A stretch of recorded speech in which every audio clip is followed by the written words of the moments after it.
एक माँ के जहन में ना अपनी बेटी के लिए हर वक्त ऐसी बात रहती है।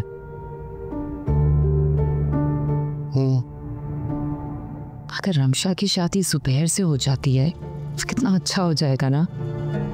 रमशा जुबैर के साथ अमेरिका सेटल हो जाएगी और फिर हमारा यहाँ क्या काम, हम भी कुछ अरसे में अमेरिका सेटल हो जाएंगे। क्या हुआ आपको, मेरी बात पसंद नहीं आई? नहीं, मैं ना जहां तक मुझे याद पड़ता है एक बार खुतेजा बाजी ने शहर का हाथ मांगा था। मुझे तो याद नहीं पड़ता।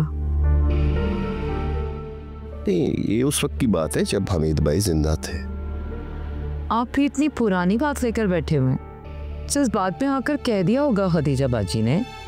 और वैसे भी सहर और जुबैर का क्या जोड़।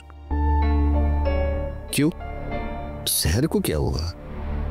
सहर को कुछ नहीं हुआ है, लेकिन आप खुद सोचे ना, हकीकत तो अब यही है कि राबिया बाजी अब